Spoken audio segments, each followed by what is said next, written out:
Hoje a gente vai falar sobre maturidade psicológica, que é o capítulo 16 do Momentos de Saúde e de Consciência, Consciência e Responsabilidade, e o capítulo 5 do Vida, Desafios e Soluções, Significado do Ser Integral, ambos da Joana. Se alguém quiser começar com algum tópico que achou interessante ou que acha importante do Amor Imbatível Amor, a gente pode dar uma...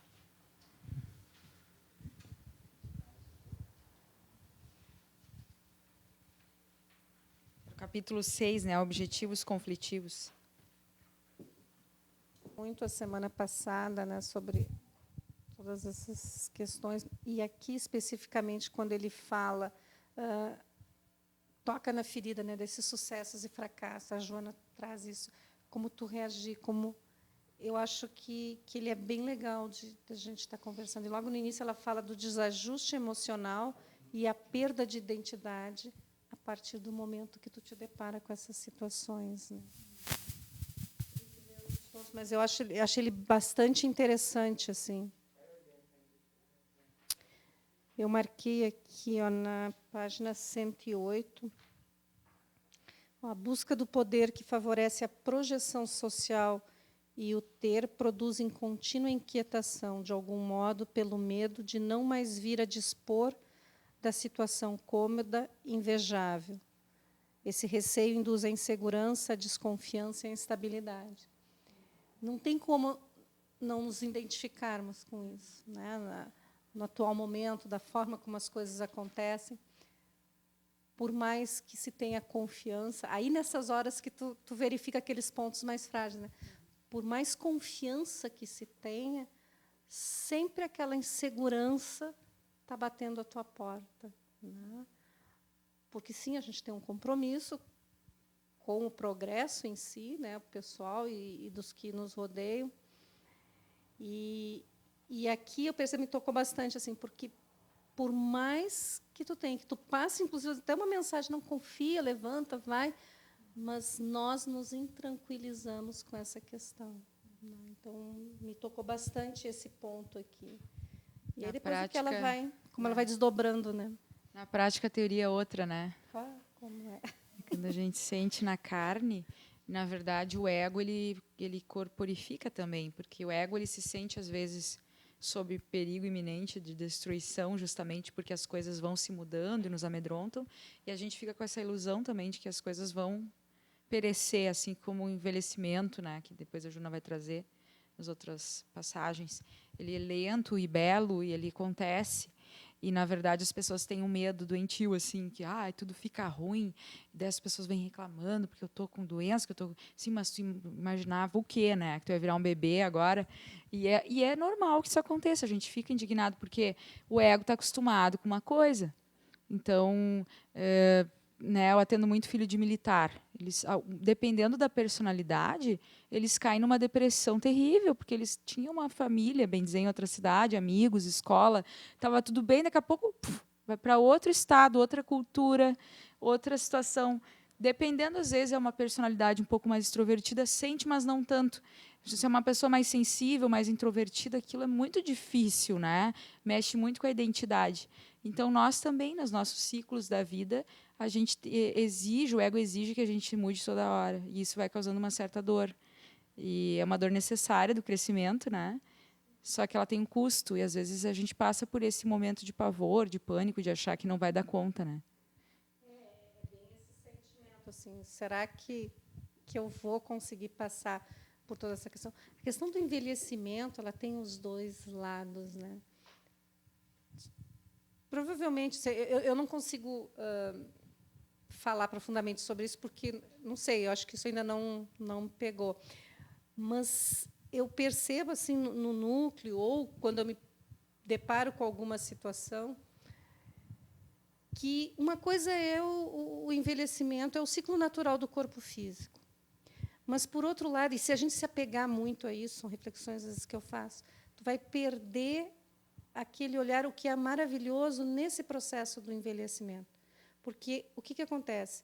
Ele se traduz em uma caminhada, consequentemente em experiência, e muitas vezes em novas oportunidades, né? Aí é o diferente.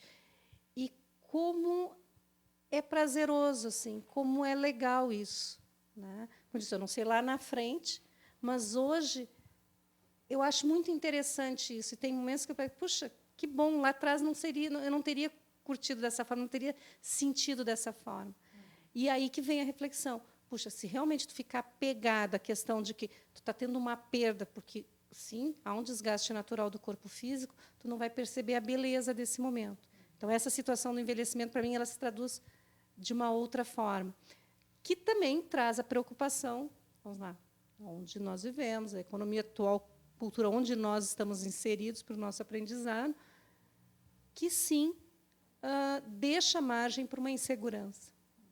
Né? O quanto tu vais conseguir te manter, mesmo sabendo que tu já vai reduzindo, que é o mínimo, numa sociedade que não facilita a vida para um idoso. Mas aí passa adiante e leva, né, a questão. Mas essa não deixa de existir a insegurança. E aí vamos pegar essas pequenas coisas, tipo, sempre em relação ao futuro, a questão da sobrevivência, ou, no caso, de quando tu tens familiares, né, que eles se vão, como é que fica a tua história? Como é que tu vai enfrentar toda essa situação? Quanto tu está preparado? Quanto tu está seguro? Então, essas inquietações, eu percebo que, sim, elas demonstram o quanto a gente está longe, né, de conseguir ter essa consciência desta vida que não se extingue, né, mas que, nessa existência, tem essas mortes constantes, assim. Mas essa passagem para o envelhecimento é a mesma do que a passagem da adolescência para a juventude, da juventude para o adulto, traz as mesmas inseguranças, né? Porque a gente não sabe o que vai acontecer se a gente ficar pensando. Eu acho que a história é ir vivendo mesmo, sabe? Não é assim, e daí... Como é que é? Porque aqui, que nem no Despertar do Espírito, a Joana coloca bem assim, a arte de envelhecer, né? De ceder o passo, de amparar as gerações novas, é a valiosa conquista da maturidade psicológica e da saúde mental, que caracterizam aqueles que se fazem amar e permanecem na memória de todos após o seu momento. Né? Isso é lindo, conseguir isto, né? Conseguir formar esta figura perante uma família, né? Onde não é exigir o respeito, mas que seja deixado coisas, né? Para que sejam de exemplo. E aqui também daí ela reafirma da importância da gente saber quando tem que passar, né, o nosso trono para alguém, assim, bom, agora acabou aquela história da aposentadoria, né?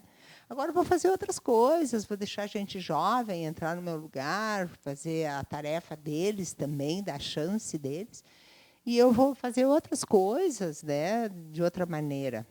Eu acho que acho que é uma saúde psicológica nisso, né, nesse envelhecimento. Mas o que a colega trouxe, a primeira fala, eu acho que na nossa sociedade realmente é bem difícil de tu passar por esse processo de uma forma mais produtiva, esse processo de envelhecimento. Né? Aqui, nesses livros do Momentos de Saúde e Consciência e no Desafios, a gente fica muito mais voltado para si mesmo, né? Para o ser, por descobrimento desse processo por si mesmo. Mas o amar aos outros como a si mesmo é que está mais difícil de se identificar uns com os outros, né? Uma sociedade que precisa acolher, porque a fé e a confiança, que daí vai ser o que ele vai dizer ali no... o êxito para essa autorrealização vai ser necessária a autoconfiança e a fé, né? É a certeza consciente entre o desejar e o poder realizar. E o problema está no poder realizar como sociedade hoje, né? Acho que é um ponto que é preocupante e que a gente tem que fazer alguma coisa para esse poder fazer se torne realmente, de fato, possível. É isso que vocês trouxeram, falar muito das inquietações, da questão da responsabilidade, que a Joana vai trazer também, esses conceitos, né? Hoje em dia, eu acho que o idoso ele tem muito medo de perder sua autonomia, né? Aquela questão, não posso mais fazer minhas coisas, não estou mais trabalhando, não sou mais útil para os filhos que foram embora. E o jovem ele é muito inquieto se ele vai conquistar a autonomia. Então, tem aquela melancolia do passado, um almejo pelo futuro.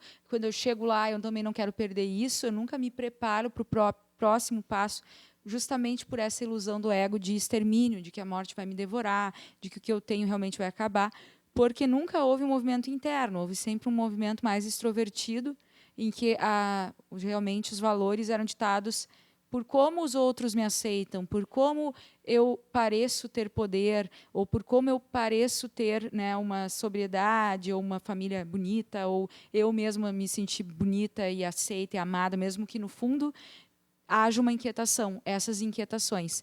Então, nesse sentido, a maturidade psicológica que ela vai trazer é algo que traz essa tranquilidade de uma maneira global, né? Independente de qualquer coisa. Ela fala que o ser que consegue atingir, independente da idade, ele é mais tranquilo no sentido que não há tanta inquietação. Inquietação pelo poder, pelo ouro, pelo dia de amanhã, pela loucura, pela correria. Né, se a gente observar Porto Alegre às 6 horas, começa uma buzinação. As pessoas estão saindo com raiva do trabalho. E elas não queriam trabalhando, elas saem pé da vida e o ego está cansado. Começa todo mundo... Se é realmente o momento que eu saí do trabalho, por que eu não estou mais relaxado? Então, deveria, né? Parece que eu tenho aquela ânsia de voltar para viver o que eu não vivi. É uma ilusão do ego. Essas são nossas ilusões. Então, quando ela traz o quesito da responsabilidade, o que eu deveria fazer, o que eu posso fazer, o que eu posso, mas não devo, porque essa razão que a gente ainda está tentando, né, atingir, essa maturidade, a custas de certos e erros, ela tem muito a ver com a evolução dos espíritos, né? Porque senão atingir a intelectualidade seria a garantia de evolução espiritual. E está escrito que não, que muitos até... E nós sabemos, né, que nos umbrais estão cheios de magos, cientistas, filósofos, pessoas que realmente conseguem agir com essas energias e com a inteligência de várias formas, mas não necessariamente com vistas à moral e ao crescimento e ao progresso.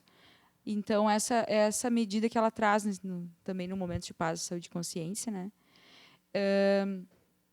A questão da gente tentar não poluir mais, mas drenar, né? Seria realmente pensar antes de agir.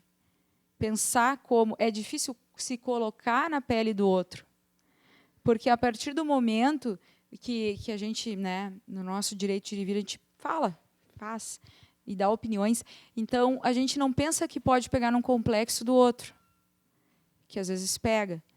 E a gente não pensa também que às vezes o pai ou prefeito ou professor, que eu julgo, ele pode realmente ser uma pessoa que ainda não atingiu sua maturidade, porque ele também tem seu conflito. E a Joana vai falar que a gente só atinge esse estágio de paz, de harmonia espiritual e maturidade quando a gente consegue vencer o conflito. E o conflito, enquanto existir muito conflito, a gente vai estar inquieto e ansioso. Eu não consigo meditar, eu não consigo ser melhor, não consigo pensar coisas boas. Daí a pessoa precisa fazer uma coisa para melhorar. Por onde eu começo? Então, essa desarmonia interior, ela está sinalizando para o ser consciente que ele tem um conflito grande, que às vezes uma terapia pode ajudar, né? Às vezes um olhar para dentro ajuda também, uma meditação, leituras, mudar o padrão vibratório, começar a tentar harmonizar os sentimentos, né, inferiores. Então, realmente é esse exercício que a Joana está chamando a atenção. E eu acho interessante que várias vezes ela fala essa questão da idade, né, do amadurecimento. Ela fala mais de uma vez que é o momento mais bonito da existência, e ela fala mais de uma vez de como deveria ser uma honra chegar nesse momento com, né, lucidez, com reflexão, porque é justamente o momento em que deveria se tentar que a vida interna ela fosse superior à vida externa, porque o ser consciente, segundo o modelo da Joana, ele vai se debruçar sobre as conquistas permanentes, independente das externas que são transitórias. Ela faz tal exemplo do Rei Sol, que em vários momentos, né, fez horrores e gastava dinheiro, e dava festas, e dane-se a sociedade. E teve um momento que ele teve uma lucidez, foi instintiva, que ele viu o símbolo da cruz, né, do lado dos algozes, e ele lembrou do Cristo. E mesmo que inconscientemente disse que não ia matar as pessoas, dizendo que justamente ele estava defendendo aquele Cristo. E foi um momento de intuição, em que ele poderia ter prejudicado ainda mais seu karma, poderia ter matado muita gente e tal. E nós temos também, dentro da nossa inconsciência, muitas vezes a nossa consciência de sono, nós temos algumas intuições, às vezes. Um freio, ou algo que nos simboliza, né? Então a gente consegue se dar conta, no meio do processo, é verdade. E daí retoma. E assim a gente está indo até conseguir atingir essa consciência, que seria realmente se integrar, pensar antes de agir, não reagir, fazer algo pensando, né, na beleza, na harmonia, na construção, etc. e tal. Mas, para isso, eu tenho que estar fazendo isso dentro de mim também, que é o nosso trabalho mais árduo. Por quê? Porque, às vezes, a gente está tentando vencer um conflito ainda, e, no meio daquele redemoinho, chega alguém com alguma coisa, e daí tu reage. E daí, na verdade, se tu parar para pensar, aquilo foi inútil, porque tu poderia ter ajudado, tu poderia ter esclarecido, tu poderia ter aproximado a pessoa, às vezes tu rechaça. O José Carlos de Luca, naquele livro O Olho Mágico, ele conta uma situação, antes que ele estava escrevendo o livro, ele, de praxe, assim, é muito interessante que ele realmente cita assuntos muito humanos, assim, que a gente percebe que a forma como a gente vê constrói, né, o externo. Então, ele vai citar o caso que ele estava numa farmácia e ele provavelmente estava cansado, devia ser 6 da tarde, uma segunda, ainda tinha que passar na farmácia, não queria ter saído de casa. E ele está na fila e passa um jovem na frente dele, um meliante. E o intuito, a intuição, a vontade que ele teve é de ir lá e falar. Ó. Daí ele ouve uma voz misteriosa, que casualmente foi para o livro, né, que fala qual é a importância disso daqui uma hora. E daí ele para. E ele, olhando sinceramente para a situação, ele percebe que o jovem não se deu conta. Então, na hora da raiva, a gente até cria coisa onde não tem, né? Porque às vezes a gente para pensar, a gente percebe, não, essa pessoa, na verdade, ou até quando a pessoa está tomada por uma situação, que nós também vamos estar por outras, não, essa pessoa não é a mim que ela está xingando. Ela está com essa situação. E daqui uma hora isso vai fazer diferença, daqui um ano, vamos dizer, né? Esse é o pensamento do ser eterno, imortal, espiritual, que é tão difícil ainda, né, de desenvolver. Então, acho que a proposta da Joana caminha muito por aí, quando ela fala da responsabilidade, quando ela fala dessa questão de envelhecer saudável, a questão dos conflitos, das inquietações, porque daí, com essa consciência, também tenho menos inquietações. Embora sempre vai ter alguém para te alfinetar, né? Alguém que vai dizer aquela frase. E daí tu vai ter que dizer alguma coisa para essa pessoa, que talvez às vezes não é tão legal, não é tão caridoso. É muito rápido, é medular. Vem. Quando ela vai falar naquela questão do fogo interior, né? Espírito Santo, que o Ingo fala, a questão do Deus interno, é justamente a necessidade, né, que teria de se acreditar em algo maior. Quando eu consigo acreditar em algo, uma força criadora, um ser superior, uma ordem, uma matemática divina, eu me conecto instintivamente com o meu Deus interior, que é o meu self, que a gente projeta no externo, que vive no interno. Então, se eu consigo ter uma fé sincera e uma confiança, eu estou confiando em mim também, instintivamente. Aquele que não confia nos outros, como a Joana vai falar, que não gosta de fazer nada, embora o instinto do introvertido é naturalmente não gostar de sair, é uma dificuldade, não necessariamente isso é egoísmo, né? Ser introvertido não significa ser egoísta, é uma dificuldade natural, mas tem pessoas que realmente cortam conexão com a vida e reclamam que os outros não, né, são difíceis.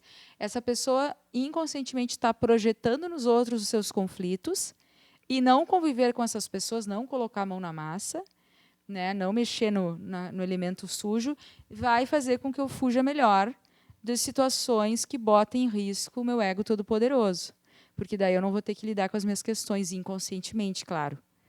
Daí, quando tiram o meu discurso, né, de que a culpa é da sociedade, ou é do fulano, ou é da minha ex-namorada, ou é do meu avô, ou porque não sei o quê, porque tem situações difíceis na vida mesmo, né? Imagina nessas como agir, então.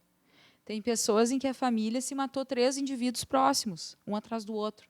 Daí um descobriu que o outro se suicidou, se suicida também. E como é que fica essa mãe, né? E a gente não se pergunta. Daí a gente, porque cai um cisquinho no olho, porque ninguém me ama. É até falta de vergonha na cara nossa, né? De ficar fazendo birra, que a gente sabe que faz. Porque ninguém está me vendo, porque não sei o quê. Inconscientemente, o que eu estou querendo dizer? Que eu deveria ter mais valor, os outros deveriam me valorizar mais. E eu não me coloco em pé de igualdade e nem de humildade de ver que está todo mundo lutando com suas questões, que está todo mundo tentando alguma coisa, que tem gente que realmente está desesperada, que tem gente que realmente está em consciência total de sono, que está difícil e não vê mais por onde, né? E essas reflexões a gente esquece no dia a dia, a gente esquece no meio das mágoas, a gente olha muito pela visão do ego, né? Aqui, uma faísca sabedora do seu poder de combustão, que encontre substâncias fáceis de arder, consegue produzir um incêndio, tanto para o bem quanto para o mal, né, gente? Vocês já cheguem numa roda, assim, numa festa, e escolham 2 posturas. Uma é chegar e dizer, que bom que a gente está aqui reunido, né? A gente estava com tanta saudade, está tão bonita hoje, olha, é uma energia. Agora, se tu chega, daquele jeito, né?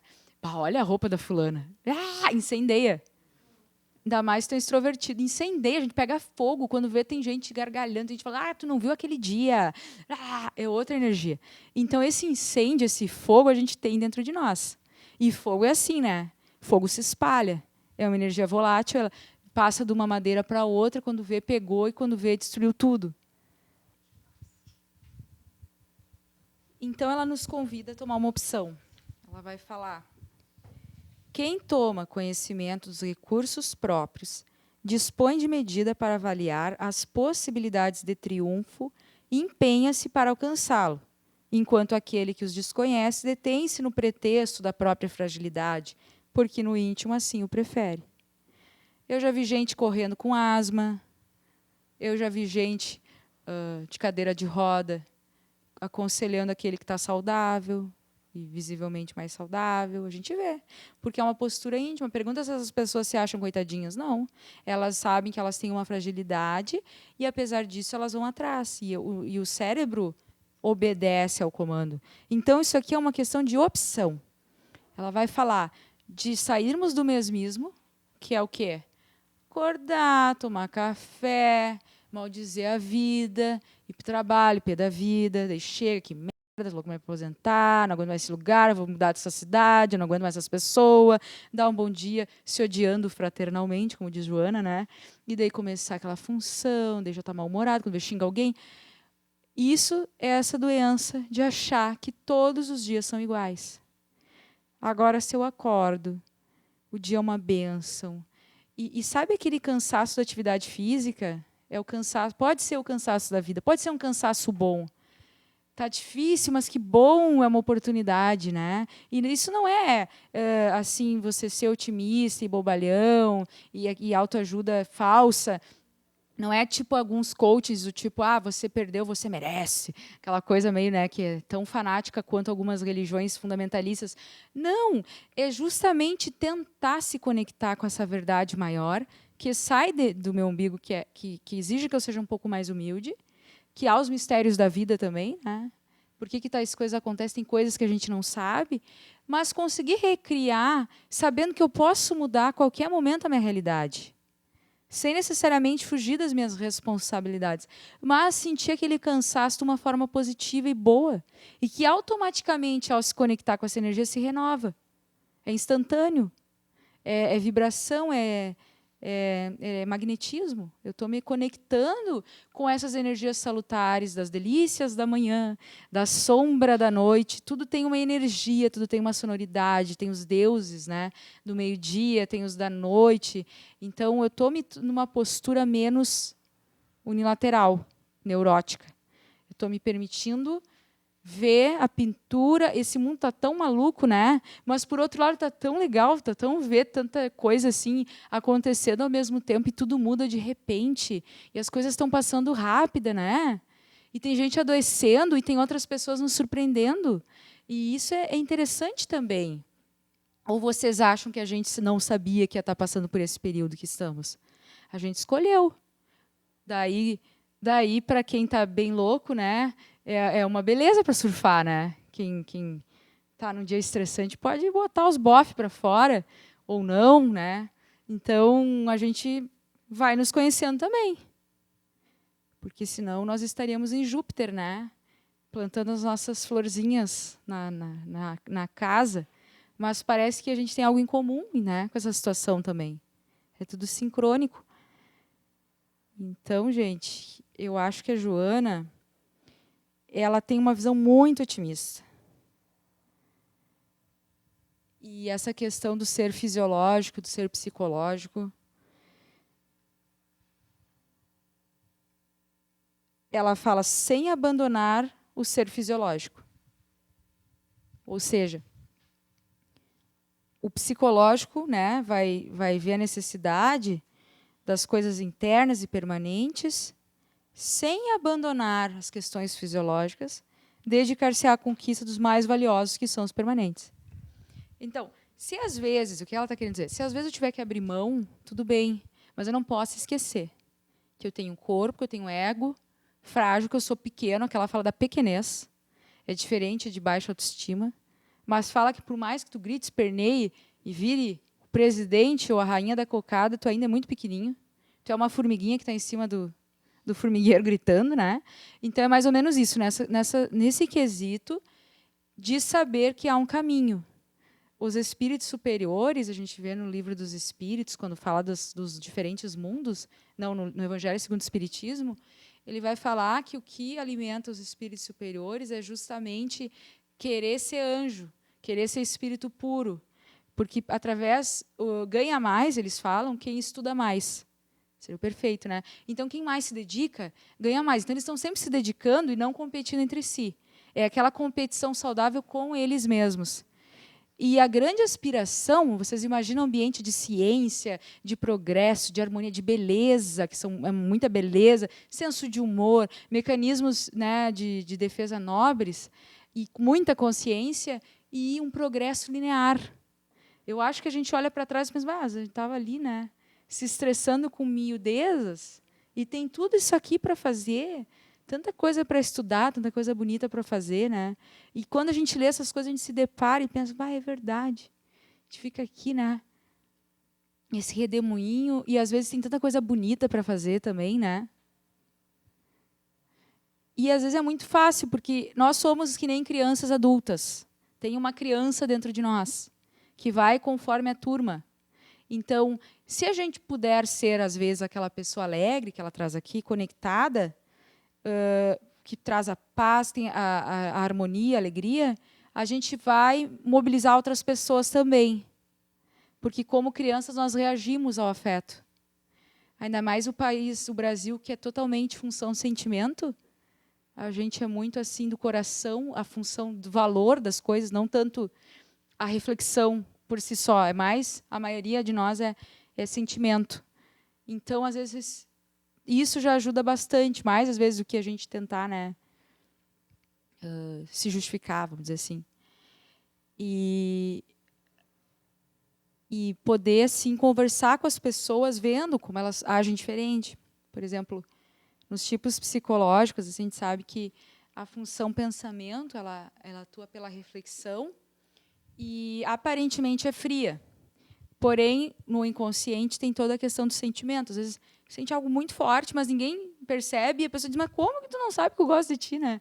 Aquela coisa do marido que contei para você, estava se tratando, e dizendo como ele amava, como ele pensava na esposa, e a esposa justamente reclamando disso, que não se sentia amada por ele. Porque na racionalidade dele, ele achava muito claro aquilo, que ele estava demonstrando aquilo da melhor forma racional que tinha. Então, tem uma brincadeira que diz, a função sentimento, quando tem duas pessoas se afogando, quando tem uma pessoa se afogando, ele pensa, não, quem é essa pessoa? Para ver se vale a pena resgatar. Porque o sentimento ele tem aquela coisa amorosa, mas pode ter um inconsciente, um porco-espinho, né? Porque aquela frieza, aquele pensamento arcaico, pão, pão, queijo, queijo, gosta de mim, não gosta de mim, me odeia, sabe? Fica no inconsciente, por questão de antagonismo, a gente não consegue ter tudo, né? E o pensamento não, ele vai olhar, é uma pessoa, não importa se é psicopata, se é assassino, se... né, isso, claro, é uma brincadeira, uma generalização. E um professor contou um exemplo, uma vez que eu achei interessante, que ele estava fazendo um projeto de pesquisa e coisas, e deu para uma professora que era extremamente pensamento, assim, e já odiada por todo mundo na faculdade, daí fica aquela coisa de muito rigidez, né? E ela corrige e avacalha, ele cheio de anotações. Ela leu minuciosamente e detonou o trabalho. E entrega, fala o que achou e depois convida ele para tomar um café. E daí ele vai, né? Fica estarrecido, e daí quando eles estão tomando café, ele diz, não, eu vou ter que falar, a senhora acabou de detonar meu trabalho, e agora a gente está aqui tomando café. E ela, sim, eu estava falando do seu trabalho. Isso não quer dizer que eu odeio você. Eu não estou detonando você, eu estou detonando o seu trabalho. São coisas diferentes. Então, isso que são duas funções, né? Fora o intuitivo chega, ele não vê que passa um avestruz do lado dele, ele esquece das coisas, né? Ele percebe o ambiente muito bem, são ótimos empreendedores, né? Empresários, ótimas pessoas de ver em potenciais, de ver o que vai acontecer. Realmente intuitivo, ele pega uma coisa, não sabe onde vai dar, mas ele tem certeza que por ali acerta na mosca. Mas né? O mundo passa e ele não se dá conta. E por quê? A sensação está no inconsciente. Aquela questão do paladar, do mundo material, das coisas objetivas. Se você quer construir uma casa, você pede para um sensação executar, porque ele vai botar tijolo por tijolo em cima, ele faz sempre o mesmo trabalho e vai sair certo, ele é terra, e pede para o intuitivo criar o projeto. Vai ser criativo, vai ser lindo, às vezes não vai funcionar, né? O Oscar Niemeyer. Aquelas coisas belíssimas, mas às vezes não servem para nada, se tu for analisar friamente, né? Como é que as pessoas vinham viver aqui? Ou faz um palco que é virado para um lado e não é para o outro, mas fica belíssimo e faz sucesso porque atinge alguma coisa.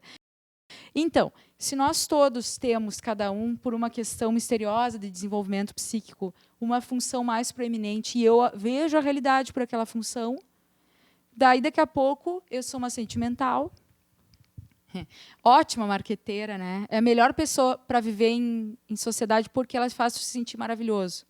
Função sentimento, ela percebe aquilo, teu valor e te enaltece. Então, como, né? Ai, tinha que ser a fulana, porque a fulana é ótima nisso. Daí a fulana fica, né, se achando. Porque o sentimento ele vê e escolhe muito bem seus amigos, né? Então, se é para mexer com pessoa, bota um sentimento.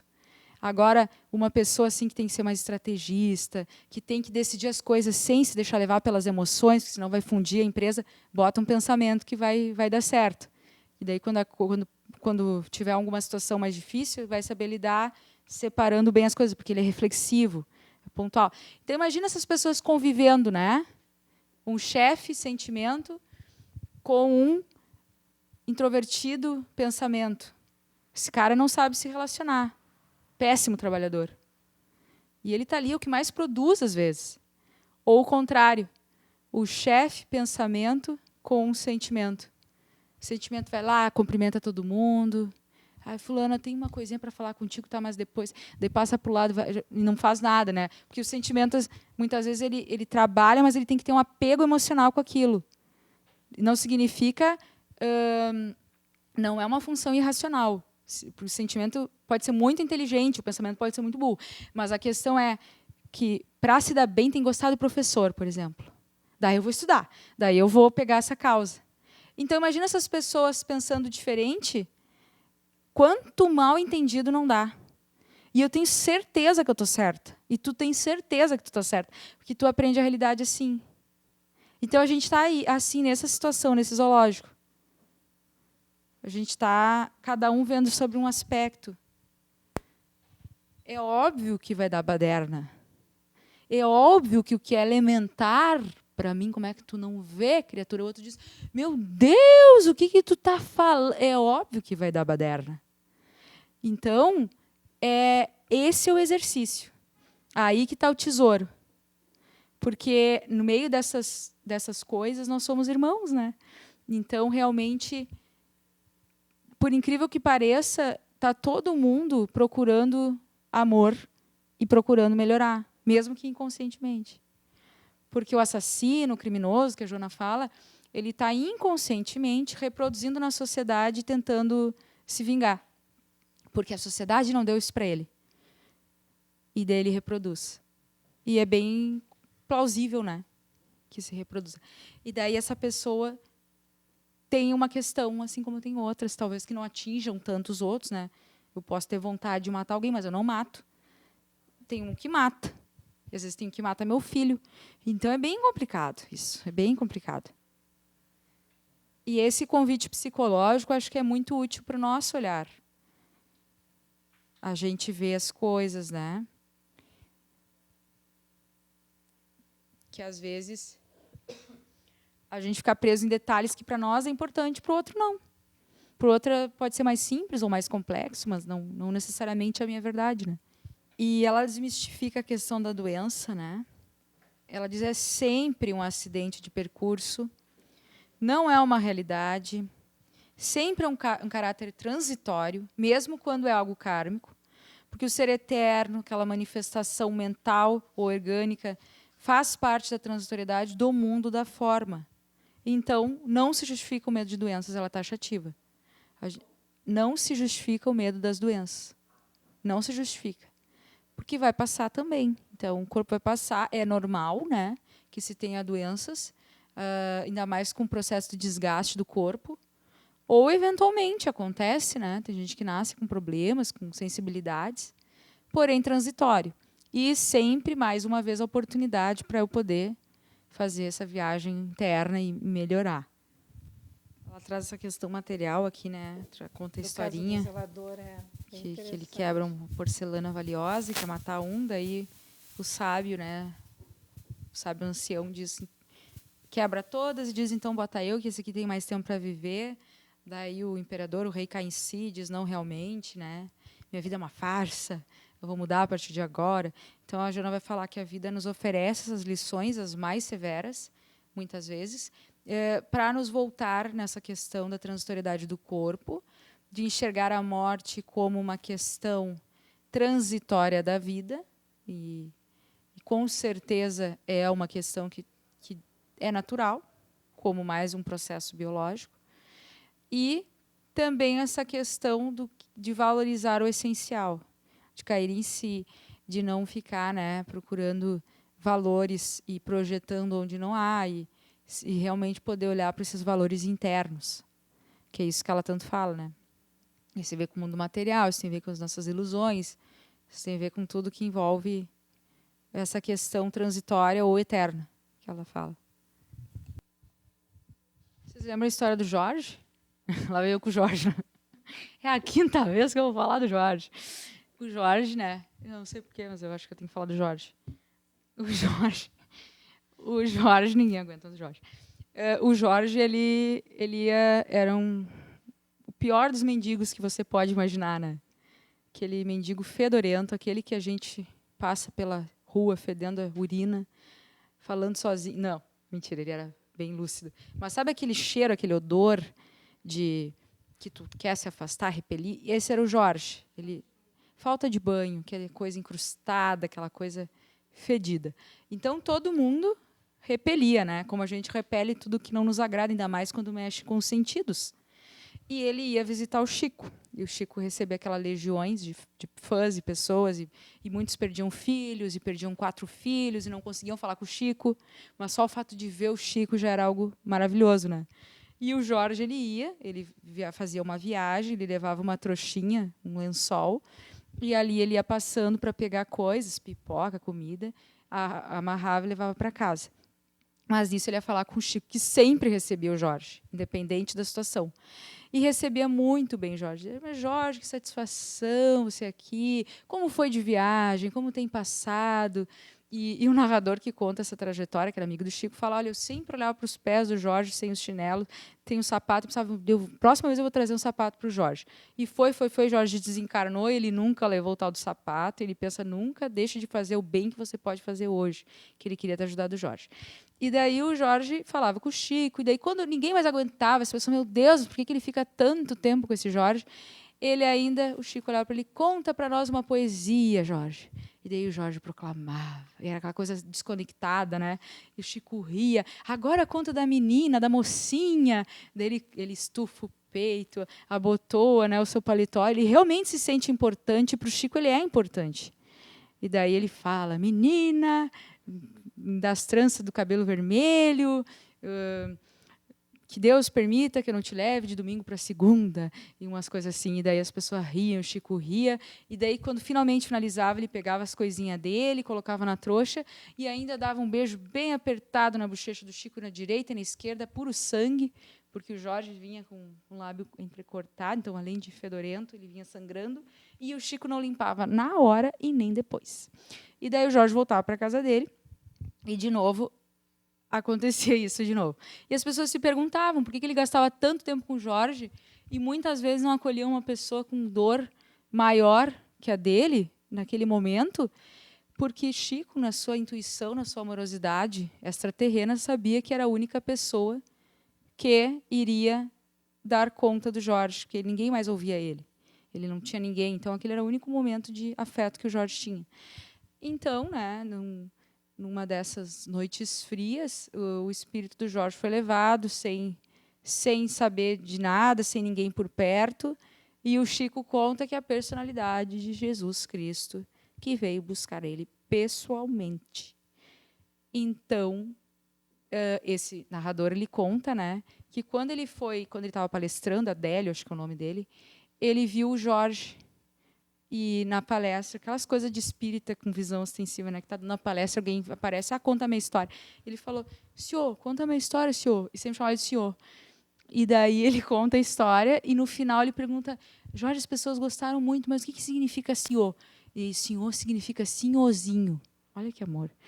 Então, essa história é muito linda, porque mostra justamente essa questão, entre aspas, irracional, que supera o nosso olhar tirânico, as nossas vontades de ego, a nossa intelectualidade, a nossa prepotência, a nossa impaciência, e vê pela razão do coração o que realmente importa, alguém que realmente tinha um quilate espiritual muito alto, muito avançado, e que na nossa concepção de trabalhar, produzir, não se passa na nossa mente isso. Que alguém possa ter valor, porque a gente sempre pensa que a pessoa que não está tomando banho é porque é porco, a pessoa que não tem dinheiro é porque não trabalha, a pessoa que é humilde é porque vale menos, ou que não tem direito, né? A pessoa que não está gritando de dor não merece atenção. Como diz a Joana, tem pessoas que falam por falar, e ela fala. Ouça as pessoas, mesmo as que falam por falar, ela frisa. Isso é bem legal, e até libertador para nós, né? Saber que a gente realmente está fazendo uma coisa que tem um fundo produtivo, muitas vezes mais produtivo, né, do que a gente acha que é. Só que chegar nesse nível exige autoconsciência, exige romper essa barreira da família, do preconceito, do utilitarismo, da correria, porque a gente tem a síndrome do coelhinho da Alice, né? Está sempre atrasado. Está indo para onde? Eu já nem me lembro. E continua correndo. É mais ou menos. E alguém está correndo tanto? Porque, na verdade, a gente está indo, não é para a cova, necessariamente material apenas, e não é apenas conquistar bens, né? E sim para o nosso aperfeiçoamento. E o nosso aperfeiçoamento pode ser suave, porque Jesus fala, meu jugo é leve, não esqueçam disso. Então, se é leve, talvez é uma lição a ser lembrada, né? Talvez a gente possa olhar o que realmente eu tenho aprendido sem o olhar do outro, que eu posso aplicar agora? O que eu estou me esquecendo?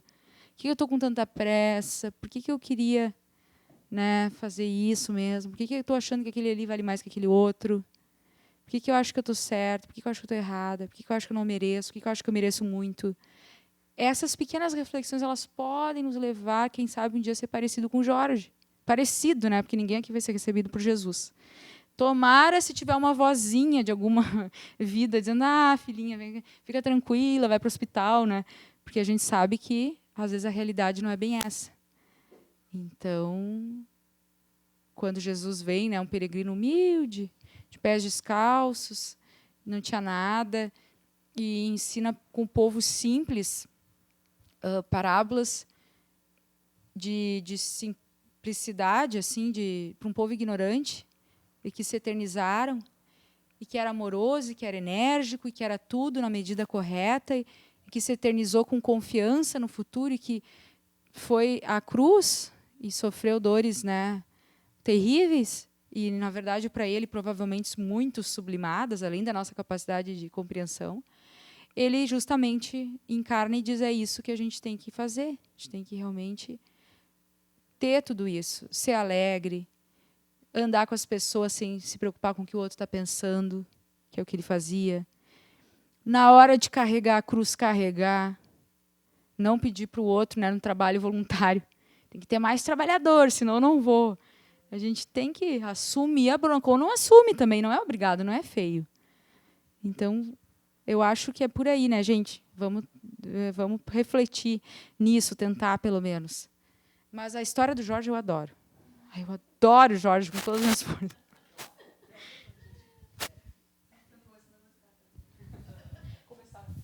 E essa história do Jorge é incrível, eu também adoro, assim. E a gente faz lembrar algumas vezes, eu trabalhei muitos anos na recepção ali do Bezerra, e é impressionante, assim, quando tu recebe as pessoas e elas estão realmente com uma dor muito grande, né? São pessoas assim muito sofridas, e daí tu encaminha, tu fala coisas que às vezes não, tu nem lembra de que tu falaste, e as pessoas vêm um tempo depois dizer para ti: foi por causa das suas palavras que eu consegui. E a gente sabe que não é a gente, né? Que foi uma intuição. Mas tem uma senhorinha lá, bem assim, humilde, né? Que realmente... Então, assim, cada vez...